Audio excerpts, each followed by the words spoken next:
Hey guys, sorry for the long break, but I am back. No real reason for it, I just didn't feel like making content. However, from now on, I am going to lock myself into a schedule. There will be a deck coming out every Friday, and I'm going to start a new series on Monday, which will, of course, be every Monday. Funny how that works. Anyway, we're totally back now. Got a very cool standard deck. Without further ado, Red, Blue, Burn.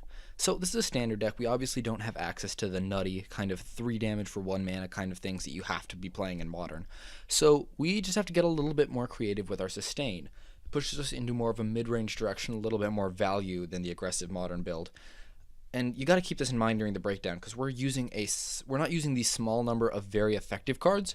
We are trying to generate enough card advantage that our slightly less effective cards can still get to 20.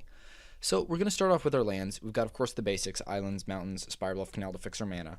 Ramunap Ruins is here for sustain, and Sunscorched Desert is here to fuel it. So we basically have access to these lands that are lightning bolts. Ramunap Ruins gets you 2 damage, Sunscorched Desert gets you 1. There's really no reason not to play both of them.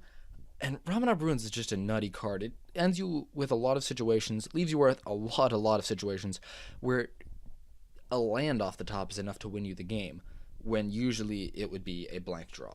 So let's get on to our spells. Incendiary Flow is mostly here just because it's efficient. It's 2 mana for 3 damage, and it can go face and it can exile creatures, so it's kind of just a cool overall card. Collective Defiance is here because it's so flexible. You can cycle it away and get rid of your lands. You can hit a dude on the board, or you can go to the dome. And, if you have the mana, you can do any number of these things. Lastly, even though we don't have great discard outlets, Fiery Temper is still a pretty good direct damage spell, and sometimes, even in our deck, it is just a bolt. So next we've got some of our sustain cards. Thermo Alchemist taps for 1 damage, and it untaps whenever you play an instant or sorcery. We have a kind of low count. We only have 12 instants and sorceries in the deck, but just him getting in there for 3 or 4 damage over the course of the game is very strong, and he's a pretty great blocker on turn 2. I've noticed he messes up the curve a little bit, but I think he's more than worth it. And then we have Firebrand Archer, who works with almost all of our deck, and is just a lot more kind of on point than Thermo Alchemist. But she can get blocked, and Thermo Alchemist is definitely 1 damage every turn no matter what they do. So, there is a little bit of a trade-off there. Then we have some creatures who don't benefit spells. Sin Prodder is here for card advantage, or just to burn them. It's a win-win. Of course, they'll always send away your lands, which makes it kind of a blank, but overall, I've found Sin Prodder to be a lot better than most people give it credit for. And then lastly, we got Glorybringer. Hasty Threat kills a dude, and it just deals 4 damage pretty much every time you cast it, so it's almost like 5 mana for 4 damage and kill a dude, and I think that's definitely good enough to get into the deck all by itself. So next we got some Planeswalkers, starting with Saheeli Rai, who will let you filter your top deck and deal a little bit of damage. Also, she can copy a Glorybringer if you have it. That's the big copy target. Her ultimate can't win the game, can't do it at all. But that doesn't matter. When they see the ultimate, it's a big enough threat to them that they just can't let it happen.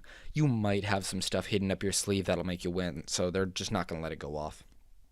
She also reflects a little bit of damage to herself over the course of the game, which just gives you a little bit more time to count to 20. Chandra Torch of Defiance gets cards, and it deals damage, and it can ramp you.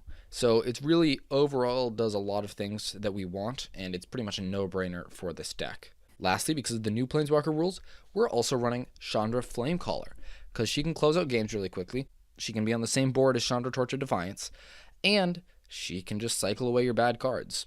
Finally, our biggest key card is Fevered Visions.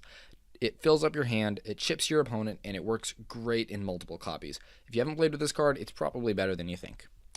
Now let's go to the sideboard. We've got Bifrost for artifacts, Sweltering Suns and Hour of Devastation for go-wide decks, Essence Scatter, Negate, and Dispel are our kind of silver bullet counters. Crook of Condemnation hits GG Reanimator and Sultai Reanimator. Kefnet, because I want to try jamming him against control. I just want to see what they do if you have a Kefnet that's just drawing cards in their face. And lastly, we got Summary Dismissal because Ulamog is scary and it's good to counter both of his abilities. So, I hope you've enjoyed the deck. Until next time, peace out.